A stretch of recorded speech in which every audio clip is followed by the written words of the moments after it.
बिहार चुनाव को लेकर महागठबंधन के सभी दलों में डील हो गई है। गठबंधन दलों ने तय किया है कि सीएम चेहरा आरजेडी प्रमुख तेजस्वी यादव होंगे। कांग्रेस नेता अशोक गहलोत ने महागठबंधन की ज्वाइंट प्रेस कॉन्फ्रेंस में इसका ऐलान किया। उन्होंने कहा कि अगर हमारी सरकार बनी तो उप मुख्यमंत्री मुकेश सहनी होंगे। उप मुख्यमंत्री और भी लोग बनाए जाएंगे जो पिछड़े समुदाय से होंगे। इधर तेजस्वी को मुख्यमंत्री चेहरा बनाए जाने को लेकर रिएक्शंस भी सामने आने लगे। तेजस्वी यादव के बड़े भाई तेज प्रताप यादव ने भी इस मामले पर प्रतिक्रिया दी है। उन्होंने कहा कि मुख्यमंत्री जनता चुनती है। देखिए, नेता लोग तो एक दूसरे को घोषित कर देगा कि ये डिप्टी सीएम बन जाएगा, ये मुख्यमंत्री बन जाएगा, ये मंत्री बनाएंगे, ये करेंगे, लेकिन जनता जब तक नहीं चुनेगी वो कैसे बनेगा? तो ये तो लोकतंत्र है। लोकतंत्र में जनता मालिक है, तो जनता को चुनने का पूरे तरीके से अधिकार है। तो जनता जब तक नहीं तय करेगी हम किसी को नहीं मान सकते। लेकिन बड़े भाई होने के नाते खुशी, देखिए वो अलग चीज है।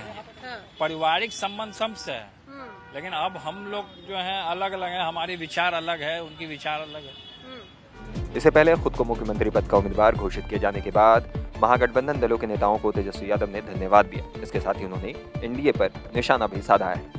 कई बार ये सवाल उठाए जा रहे थे और हमसे ज्यादा आप ही लोगों को ज्यादा इंतजार था कि महागठबंधन का सीएम का चेहरा कौन होगा।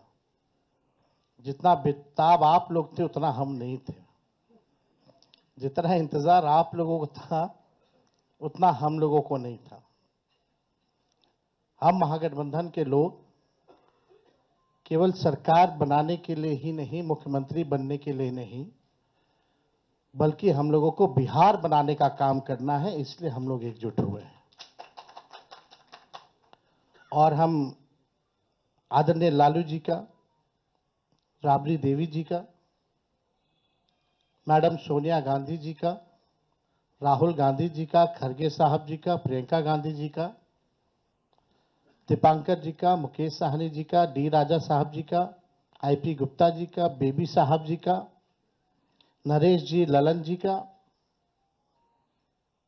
हम दिल से धन्यवाद देते हैं कि सभी महागठबंधन के साथियों ने मुझ पर पुनः भरोसा जताया है।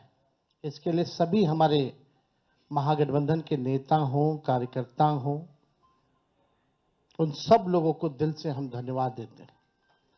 और उन सभी लोगों से ज़रूर कहना चाहेंगे कि जो उम्मीद, जो विश्वास आप लोगों ने हम पे जताया है, उस उम्मीद पर हम ज़रूर खरे उतरेंगे और मिल करके जो डबल इंजन की सरकार है, एक इंजन भ्रष्टाचार में है, एक इंजन अपराध में है, ऐसी 20 साल पुरानी निकम्मी सरकार को हम लोग उखाड़ करके फेंकेंगे।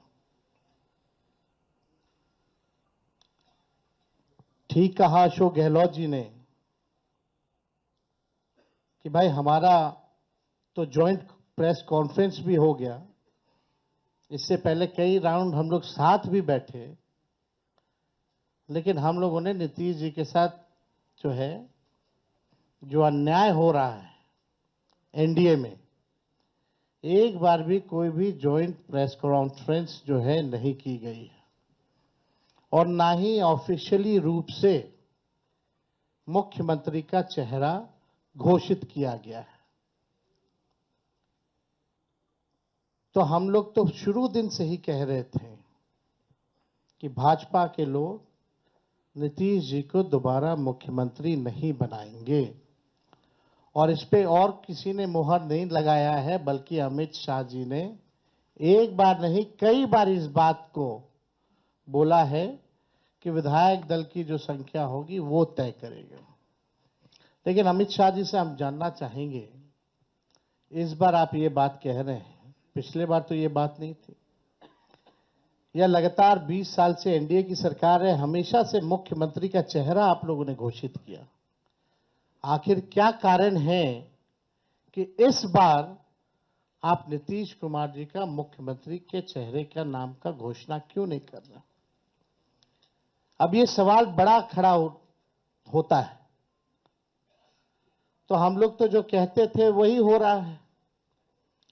और आप देख लीजिए, जो भी जनता दल यूनाइटेड में जो नेता हैं, नीतीश जी के खराब सेहत का वो चेहरे का इस्तेमाल करके 3-4 नेता जो भाजपा के लिए ही काम कर रहे हैं, जो जनता दल यूनाइटेड को खत्म करने में लगे हैं, अब चुनाव के बाद जनता दल यूनाइटेड को भी ये लोग खत्म कर देंगे, दल नहीं रहेगा।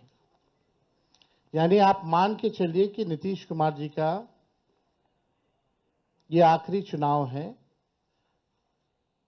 ये स्पष्ट अमित शाह जी ने कर दिया है, निर्णय ले लिया है।